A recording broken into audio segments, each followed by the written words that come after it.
डोक्याला किंवा मेंदूला मार लागून आपल्याला झटके किंवा फिट्स येऊ शकतात. तर फिट्समध्ये काय काय चिन्ह लक्षणे दिसतात किंवा फिट्स येतात कसे, त्याची काय काय कारणीभूत घटक आहेत किंवा फिट्स या आजाराबद्दल सविस्तर माहिती जाणून घ्यायची असेल तर हा पूर्ण व्हिडिओ बघा, जेणेकरून तुम्हाला या आजाराबद्दल सविस्तर आणि ऑथेंटिक माहिती मिळेल. नमस्कार, मी Vikas Rathod, post graduate nursing officer, specialization medical surgical nursing and super specialization cardiovascular and thoracic nursing. मित्रांनो, मी पोस्ट ग्रॅज्युएशनमध्ये लठ्ठपणा कसा कमी करावा याच्यावरती रिसर्च केलेला आहे आणि मी एक प्रोफेशनल फिटनेस ट्रेनर आहे. तर मित्रांनो, आज आपण कन्व्हल्जन किंवा फिट्स या आजाराबद्दल सविस्तर माहिती घेणार आहोत. हा आजार होण्याचे काय काय कारणीभूत घटक आहेत, हा आजार ओळखायचा कसा किंवा या आजारामध्ये काय काय चिन्ह लक्षणे दिसतात, त्याचा उपचार आणि प्रतिबंधात्मक उपाय किंवा या आजारामधील पेशंटची काय काय काळजी घेणं गरजेचं आहे, अशी सविस्तर आणि ऑथेंटिक माहिती आपण या व्हिडिओमधून घेणार आहोत.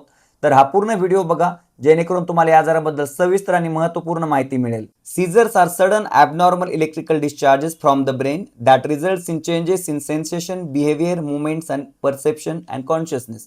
जेव्हा आपल्या मेंदूमध्ये कुठल्याही कारणामुळे इलेक्ट्रिकल डिस्चार्जमध्ये बदल होत असतील किंवा डिस्टर्बन्सेस होत असतील, तेव्हा पेशंटचे मुवमेंट्स म्हणजे वेगवेगळ्या हालचाली, बिहेवियर, त्याच्या वागणुकीमध्ये बदल होऊ शकतो किंवा परसेप्शनमध्ये बदल होऊ शकतो किंवा पेशंट बेशुद्ध होऊ शकतो. अशा प्रकारची चिन्ह लक्षणे फिट्स किंवा कन्व्हल्जन या आजारामध्ये दिसून येतात. जेव्हा आपल्या शरीरातील ब्लड शुगर लेवल नॉर्मलपेक्षा कमी होऊन जाते किंवा ड्रग किंवा अल्कोहोल विड्रॉल किंवा ट्रॉमॅटिक इंजुरी झाली असेल, मेंदूला कुठल्याही कारणामुळे इजा झालेली असेल, तर आपल्याला फिट्स येऊ शकतात किंवा फिट्स येणे हा एक जुनाट आजार आहे, क्रोनिक डिसऑर्डर आहे. म्हणून या आजाराचे चिन्ह लक्षणे दिसतात लगेचच असा पेशंट हॉस्पिटलमध्ये जाऊन प्रॉपर उपचार घेणं गरजेचं आहे. आता आपण पाहूयात या आजारामध्ये काय काय कारणीभूत घटक आहेत, कुठल्या कारणामुळे आपल्याला फिट्स किंवा कन्व्हल्जन येऊ शकतात ते आपण पाहूयात.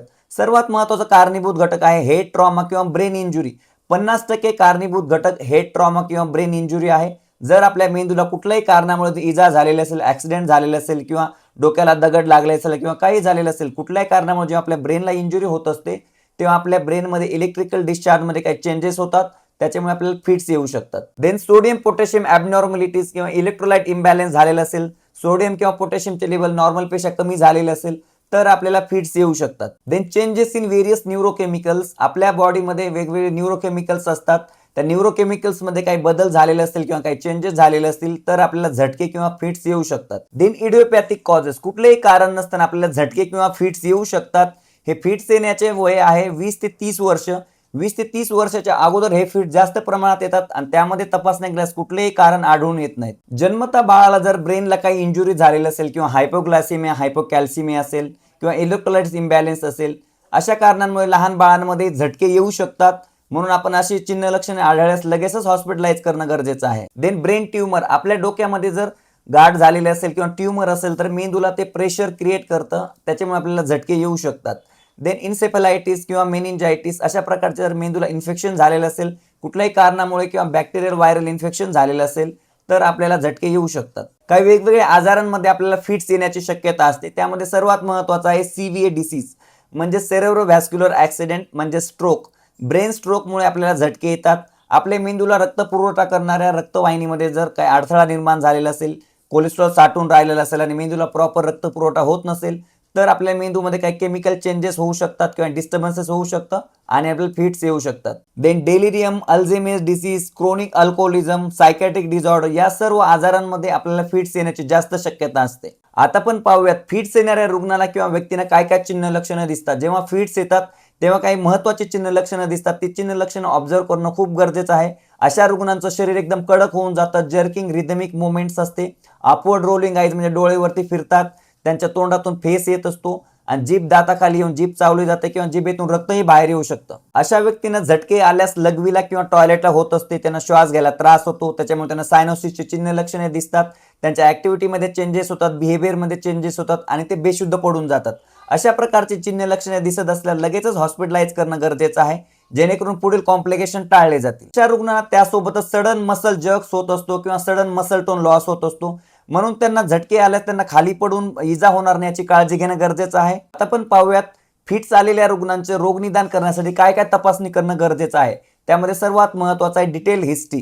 डिटेल हिस्ट्री घेणं गरजेचं आहे. कधी ब्रेनला इंजुरी झाली होती का किंवा काही हायपोग्लायसेमिया, हायपोकॅल्सिमिया झाला होता का, इलेक्ट्रोलाइट इम्बॅलन्स झाला होता का, अशी सविस्तर हिस्ट्री घेणं गरजेचं आहे. Then head to toe physical examination करणं गरजेचं आहे. त्यामध्ये temperature, pulse, respiration, blood pressure monitor करणं गरजेचं आहे. शरीरामध्ये कुठे इंजुरी झालेली काही तपासणं गरजेचं आहे, जेणेकरून ह्या सर्व गोष्टी रोगनिदान करण्यासाठी अत्यंत महत्त्वाच्या असतात.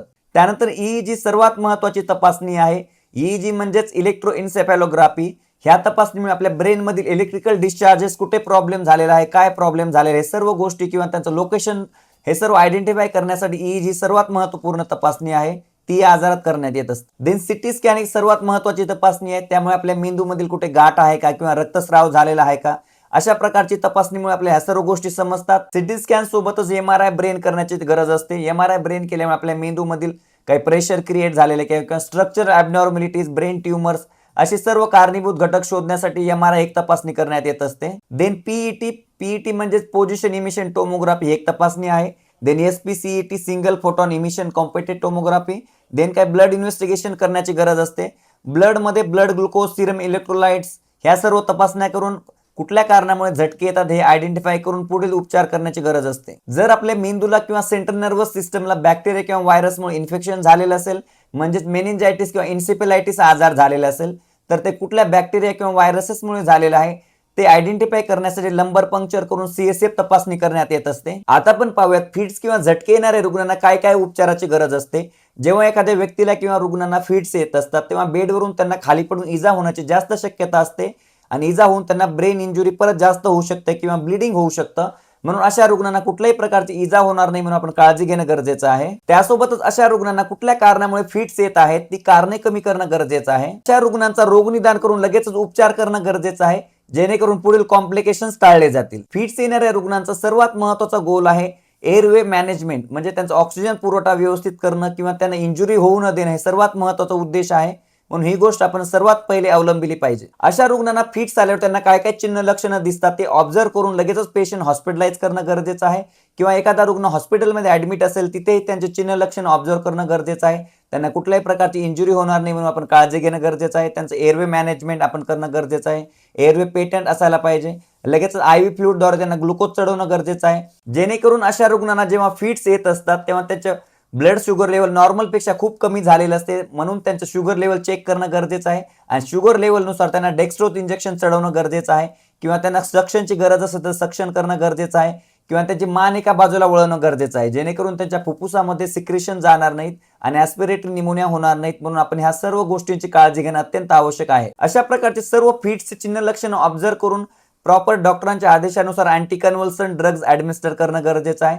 जर त्यांच्या छातीवरची टाईट क्लॉथिंग असेल, टाईट कपडे असतील तर ते लूज करणं गरजेचं आहे. फिट्स येणाऱ्या रुग्णांची मान जास्त वाकू नये, जेणेकरून त्यांचा पेटेंट एअरवे डिस्टर्ब होणार नाही किंवा त्यांना ऑक्सिजनचा पुरवठा व्यवस्थित होणार नाही याची आपण काळजी घेणं गरजेचं आहे. जर अशा रुग्णांना ऑक्सिजनचा पुरवठा व्यवस्थित झाला नाही तर त्यांना झटके किंवा फिट जास्त प्रमाणात येऊ शकतात.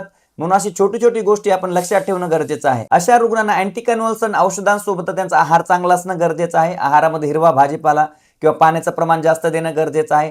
त्यांना कॅफेन किंवा अल्कोहोल रेस्ट्रिक्शन करणं गरजेचं आहे, जेणेकरून त्यांचे फिट्स येण्याचे चिन्ह लक्षणं जास्त वाढणार नाहीत. म्हणून आपण ह्या सर्व गोष्टीची काळजी घेणं गरजेचं आहे. कुठल्या कारणामुळे फिट्स येतात अशी कारणीभूत घटक दूर करणं गरजेचं आहे किंवा अशा रुग्णांना इमोशनल स्ट्रेस न देणं किंवा कमी देणं हे गरजेचं आहे, जेणेकरून त्यांचे फिट येण्याचा आपण प्रतिबंध करू शकतो. म्हणून या सर्व गोष्टी आपण तंतोतंत पाळणं गरजेचे आहे. जर आपल्या घरातल्या एखाद्या व्यक्तीला फिट्स येत असतील तर त्याच्या कुटुंबातील बाकीच्या लोकांनी त्याचे चिन्ह लक्षणे ऑब्झर्व करणं गरजेचं आहे, जेणेकरून त्यांना फिट्स येत असताना काय काय चिन्ह लक्षणे आढळत होती, तो बेशुद्ध झाला होता का, तोंडातील जीभ चावून रक्त येत होतं का किंवा तोंडातून फेस येत होतं का, डोळे पांढरे केले होते का, बेशुद्ध झाला होता का, अशी सर्व प्रकारची चिन्ह लक्षणं ऑब्झर्व करणं गरजेचं आहे, जेणेकरून उपचारासाठी या सर्व गोष्टी अत्यंत महत्त्वाच्या असतात. तर मित्रांनो, आता आपण पाहूयात फिट्स येणाऱ्या रुग्णाला काय काय anti convulsant medicine doctor prescribe करत असतात. त्यामध्ये सर्वात महत्त्वाचं आहे phenytoin, fosphenytoin sodium, carbamazepine, valproic acid and lamotrigine. These are the anti convulsant medications we have to administer as per doctor's prescription. आता पण पाहूयात फिट्स येणाऱ्या रुग्णांना काय काय सर्जिकल मॅनेजमेंटची गरज असते. ज्या रुग्णांना मेडिकल मॅनेजमेंटने फरक पडत नाही त्यांना सर्जिकल मॅनेजमेंट करून त्यांना ट्रीटमेंट करण्याची गरज असते. मोस्टली 75% पेशंटला मेडिकल मॅनेजमेंटनी फरक पडत असतो, परंतु 25% रुग्णांना वेगळ्या प्रकारच्या सर्जरी करून त्यांना ट्रीटमेंट देण्याची गरज असते, जेणेकरून त्यांचा फिट्स येण्याचा आजार कमीत कमी होईल. आता पण पाहूयात फिट्स येणे हा आजार आपण कसा प्रतिबंध करू शकतो. त्यामध्ये सर्वात महत्त्वाचं आहे आपल्या ब्रेन इंजुरी होण्यापासून आपण प्रतिबंध करणे. जर आपण ड्रायव्हिंग करत असाल किंवा बाईकवर जात असाल तर हेल्मेट घालणं गरजेचं आहे. ड्रायव्हिंग करत असाल तर सीट बेल्ट वापरणं गरजेचं आहे, जेणेकरून कुठल्याही प्रकारचा ऍक्सिडेंट होणार नाही आणि आपल्याला हेड इंजुरी होणार नाही किंवा ब्रेन इंजुरी होणार नाही म्हणून आपण काळजी घेणं गरजेचं आहे. जर आपलं डोकं खूप जास्त काळापर्यंत दुखत असेल, हेडेक होत असेल तर मित्रांनो आपल्या डोक्यामध्ये गाठ असण्याची शक्यता असू शकते. म्हणून ॲप्रोप्रिएट ट्रीटमेंट करणं खूप गरजेचं आहे, जेणेकरून पुढील भविष्यामध्ये तुम्हाला सीझर्स किंवा झटके येण्याचा हा आजार होऊ शकतो. म्हणून आपण अशी काळजी घेणं गरजेचं आहे. जर आपलं ब्लड शुगर लेवल नॉर्मल पेक्षा कमी झालेलं असेल तर आपल्याला फिट्स किंवा झटके येऊ शकतात. म्हणून आपलं ब्लड शुगर लेवल नॉर्मल ठेवणं गरजेचं आहे. वेळोवेळी आहारामध्ये भाजीपाला किंवा कॉम्प्लेक्स कार्बोहायड्रेटचा समावेश करणं, वेळेवर जेवण करणं, पाण्याचं प्रमाण वाढवणं किंवा इलेक्ट्रोलाइट्स आपलं इम्बॅलन्स होणार नाही म्हणून आपण काळजी घेणं गरजेचं आहे. जेणेकरून या सर्व कारणांमुळे हायपोग्लायसेमिया होऊ शकतो किंवा हायपोकॅल्सिमिया होऊ शकतो आणि या सर्व कारणांमुळे आपल्याला फिट्स येऊ शकतात. म्हणून ही सर्व कारणे आपण प्रतिबंध करणं गरजेचं आहे किंवा टाळणं गरजेचं आहे. जर आपल्या कुटुंबात कुठल्याही व्यक्तींना जर फिट्स येण्याची चिन्ह लक्षणे दिसत असतील किंवा ब्रेन इंजुरी झालेली असेल किंवा मेंदूमध्ये गाठ असेल तर लगेचच डॉक्टरांकडे जाऊन उपचार करणं गरजेचं आहे. जर आपण टाइम घालवला तर हा आजार जास्त होऊ शकतो किंवा आजार बळावू शकतो, जेणेकरून कॉम्प्लिकेशन होण्याची जास्त शक्यता असू शकते. म्हणून वेळ न दवडता लगेच रोग निदान करून उपचार करणं गरजेचं आहे. जर आपल्या कुटुंबात कुठल्याही व्यक्तीला जर फिट्स येत असतील तर त्याची छातीवरचे कपडे लूज करणं गरजेचं आहे. त्याची मान एका बाजूला वळवणं गरजेचं आहे. मान खाली जास्त वाकू नये, जेणेकरून त्याचा ऑक्सिजनचा पुरवठा कमी होईल आणि जास्त झटके येण्याची शक्यता असू शकते. जर त्याच्या तोंडातून फेस येत असेल तर व्यवस्थित पुसणं किंवा स्वाईप करणं गरजेचं आहे, जेणेकरून फेस आतमध्ये फुफ्फुसामध्ये जाऊन ॲस्पिरेटरी निमोनिया होणार नाही म्हणून आपण काळजी घेणं गरजेचं आहे. कुठे मार्केटमध्ये किंवा गर्दीच्या ठिकाणी जर एखाद्या व्यक्तीला झटके येत असेल तर अशा व्यक्तीला मोकळ्या ठिकाणी ठेवणं गरजेचं आहे. त्याला इंजुरी होणार नाही म्हणून आपण काळजी घेणं गरजेचं आहे. त्याच्या छातीवरील कपडे लूज करणं किंवा त्याला ऑक्सिजन पुरवठा व्यवस्थित होईल ह्या सर्व गोष्टीची काळजी घेणं गरजेचं आहे, जेणेकरून त्याचे कॉम्प्लिकेशन होण्यापासून टाळले जातील. तर मित्रांनो, अशाच विविध आजारांबद्दल माहिती जाणून घेण्यासाठी आमच्या घे उंच भरारी या मराठमोळा यूट्यूब चॅनलला सबस्क्राईब करा आणि जर हा व्हिडिओ आवडला असेल तर लाईक, शेअर आणि सबस्क्राईब करायला विसरू नका. धन्यवाद.